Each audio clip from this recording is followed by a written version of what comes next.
Welcome to Shorty's SuperCoach. What's going on, guys? Hope the weekend treated you nicely. It's pretty fresh, wasn't it? Pretty wet, cold. Drove down the coast today and actually had a cheeky little nap in the back of my car. Just was by the beach, waves, rain on the car roof. It's quite relaxing. I think I needed that. It was quite nice, but didn't watch a stack of footy. It was a bit of a weird weekend for me footy-wise. Like, SuperCoach team was cooked, only had 17. Cracked it with Horn Francis, cracked it with Bont and Pally. Geelong wasn't playing, and I just kind of was like not as engaged with it as I normally would be. So would have had a stinker of a week. I mean, I couldn't tell you many of the scores at all. Really switched off from it. We'll be back, don't get me wrong. Like, buys are done. Thank God for that. Like, gosh, it's not even from a SuperCoach perspective, just an AFL footy perspective. The buys go for way too many weeks, plus the buy rounds of opening round and the impact that we get from that. I reckon there's two things fans don't like, and that's buys and it's the sub. Yeah, so if we can get rid of the sub, get rid of the buys, just take a week off, I reckon. Take a week off, have your under-18s, have a whatever you want to do, some sort of different style of tournament or match or marquee game. Celebrate some other part of our footy. Take a week off, take a break, and that's fine. We can scrap the pre-finals by too. Gosh, that just, don't get me started on that. Just takes away the advantage of finishing top four and getting that week off if you win the first final. But tell you how I did occupy my time a little bit over the weekend. Don't know if you would have remembered me talking about it. It's probably a few years ago now, but was in a bit of a house war. This was COVID times. We had me and a couple of mates renting here, few of my good mates renting at another place, and we must have just been bored in COVID, and we just started like this prank war. We were pranking each other, throwing water balloons, stealing stuff. Like, it got elaborate, I think they threw an orange at our house one day and it went through the fly screen, and they were turning our power off, getting the water turned off. It was getting hectic. I bought this crazy mask and we just scared the crap out of him. Like, just some bizarre stuff. They put flour in my letterbox and I didn't realise for a while. Then it rained. So even to this day, I've got this disgusting, I mean, it's probably largely gone now, but it wasn't very pleasant for a while there. I don't envy any of the letters that had to get placed into there. But the reason I say this is that recently one of them's the same mate, but they bought a house together. I've still got me and my other housemate here. And they've started the prank war again. And the difficult part with this is that my mate who's gone off and bought this house with another mate, so our prank rivals, he used to live with us. So he still has a key to my house. And he was always saying, oh, mate, prank war's going to start. We've got access to your house. Look out, rah, rah, rah. And they were like, on Snapchat, would just keep coming to our house like late at night, and we just get a photo of them just parked outside our house. Just like, that's all it was, just a little Snapchat with our front door or our garage or something like that. Just a little intimidation thing. And I'm like, we just can't stand for this. We can't stand for this. And I'm pretty sure they don't watch my videos, so I think I'm fair game. But even if they do, it doesn't matter, guys, because Shorty's got the one up on you now. But, so I thought, we're going to have to do something about this. How do we get the key back? I'm like, it's pretty hard to get the key back, but maybe we can somehow gain access to their house. So we're going to have to do something, right? So what I was planning on doing was trying to get into their house. Just praying on the fact that they might have a spare key somewhere, or they might just slip up and leave a door open, or, let's see what happens. Anyway, one of the mates, he's on a school camp overseas for like a week or so. Perfect opportunity. Went to breakfast with one of the mates today. And then he said he's doing a bit of gardening today. Had to go get a bit of tools and a few things for that. Was heading to Bunnings after brekkie. I thought, boom, this is my chance. I know he's not home for the next half or at least. I'm going in. So their house backs onto a train line. So I thought my best bet here is to park a few streets away, jump their back fence, because I don't want to be caught. You can't park outside the front of the house. You don't want to be caught going in or out. Neighbours see, it's just a bit dodgy. Anyway, I jumped the back fence. Oh, that's right. That was my plan. So the other night we went over there just to freak him out, just unannounced, and was like, "Hey guys, just doing some cooking. Have you got a spare egg?" And they're like, "What do you want? What do you want an egg for?" Just out of eggs, man. So as Woolies, we're just asking a neighbour for an egg. Kind of freaked him out, but anyway, they ended up just inviting us in, and we ended up chilling. But I think one of them went to the toilet, the other one was doing something else, and I did see this spare key on the counter, so I just grabbed it. I was like, who knows what this unlocks? It's not the front door, but who knows what it unlocks? So I had that key. So my main plan was find out what this key opens, and maybe that can open other opportunities. Anyway, I tried on, there's like a bungalow out the back that one of them sleeps in. Doesn't open that. Then I go around the side door, like they've got a sliding door at the back. It's open. How easy is this? Things have turned up shorty here. Let's go. So boom. I enter in the house, not really sure what I'm going to do or what I'm going to find. Hello, set of keys.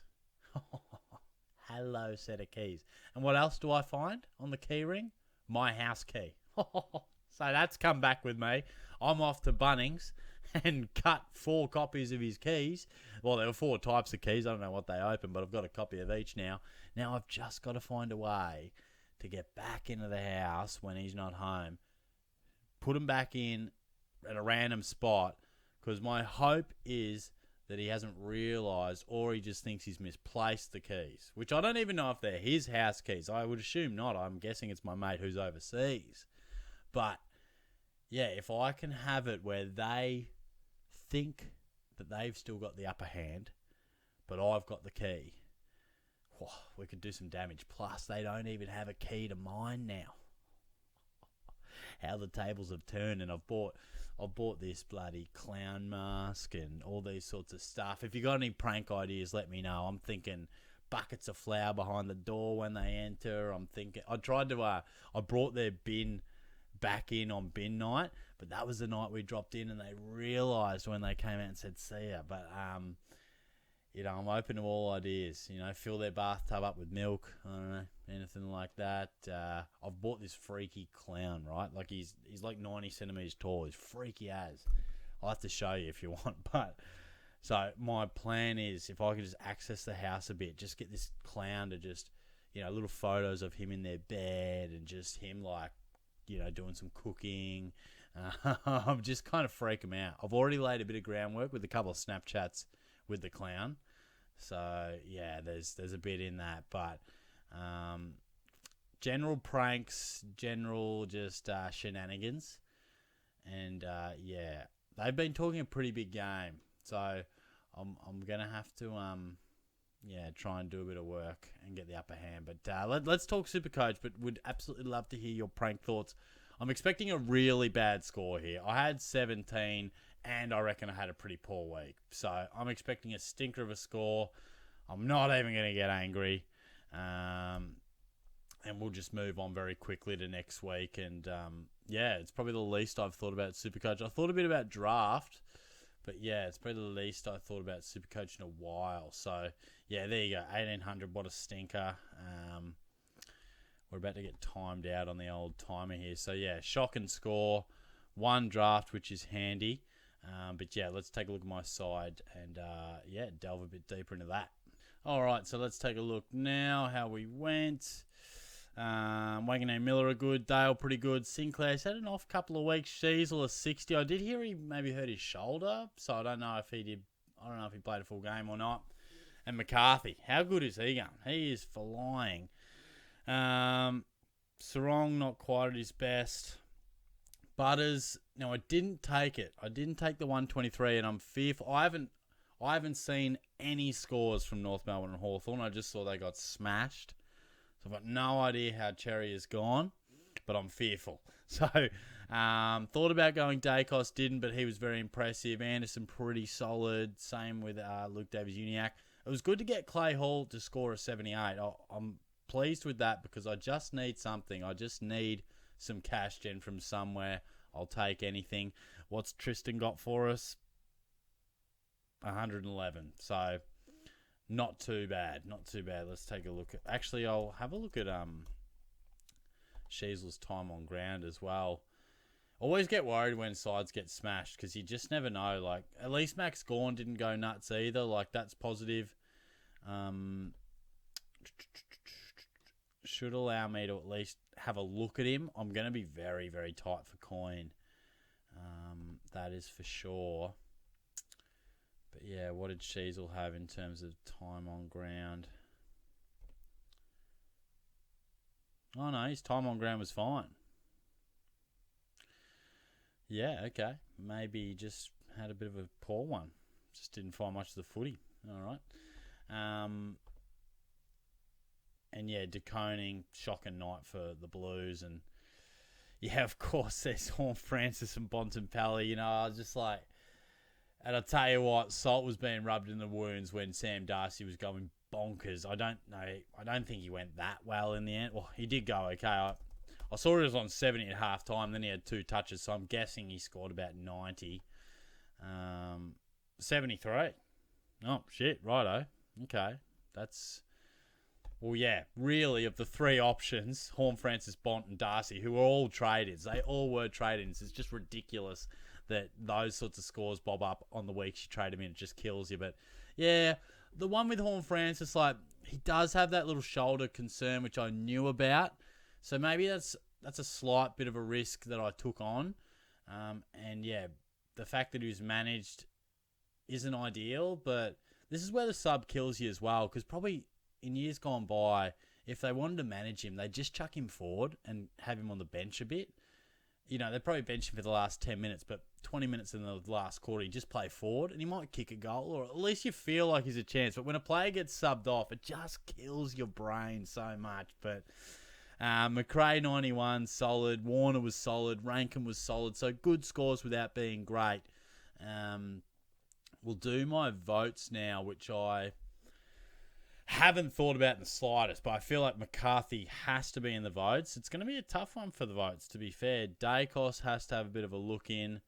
And, yeah, you're not going to give any of those guys a vote for, you know, when they don't turn up. But, look, I'm going to give McCarthy the 3. I think to the cash that he could make, and a little bit of that's off last week as well, you know, I think he's almost built his way to the votes there. But, yeah, I think... yeah, you've got to chuck Dacos in. Like, he was my only player to score over 120.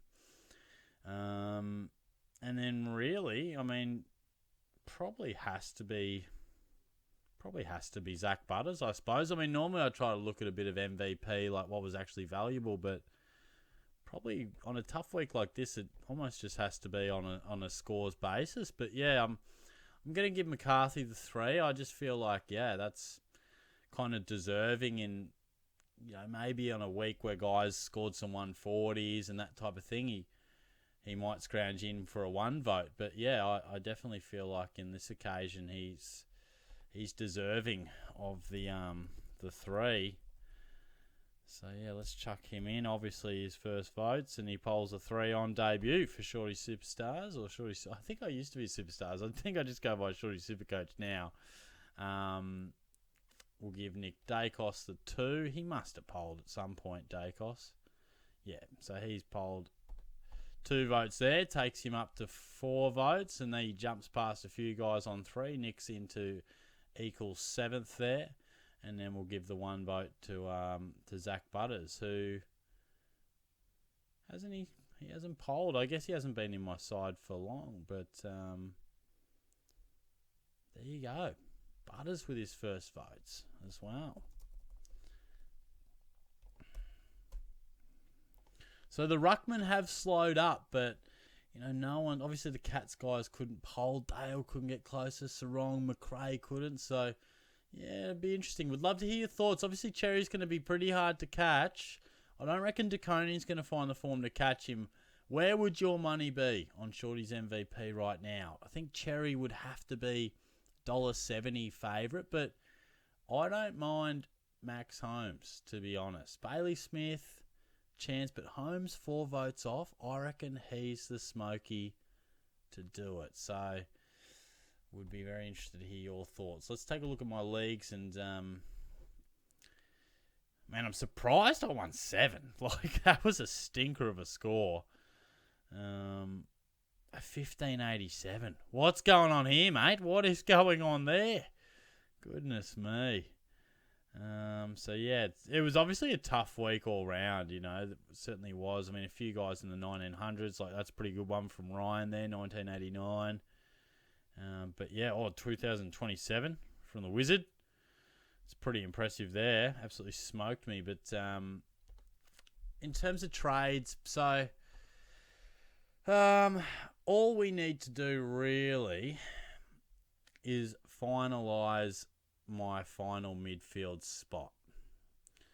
And that, I was hoping Dewar would get a bit more cash gen.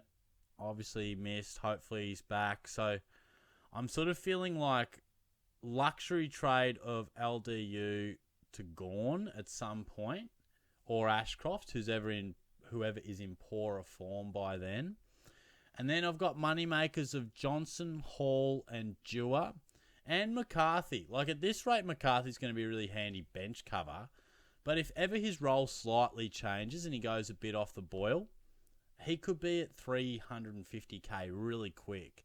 So I'm thinking I may not be able to upgrade my final midfield position for a few weeks because I've got to generate some cash. I'm hoping to see a gun midfielder drop in price because the thing is I've got 5 trades left and I've got to find a way to get LDU to Gawn, rookie to a fallen mid-premium, and I've got 35k in the bank. So I really need those 2 upgrades to be done, and I only want to do it in one downgrade. So I feel like that downgrade has to accrue me probably 250.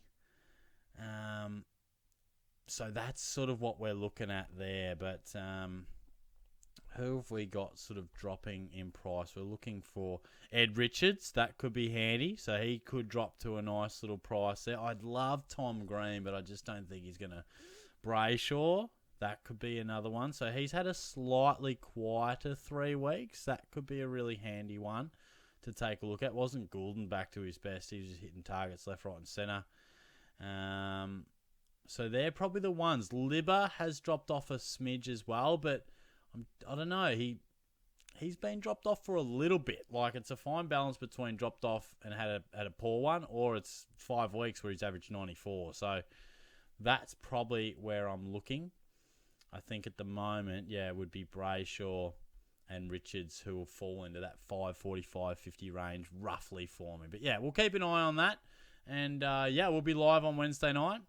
Wimbledon this week too, so it should be a bit of fun. One more week of school for Shorty, then we're on holidays. So looking forward to it. But thanks for tuning in. I'll talk to you later. Cheers.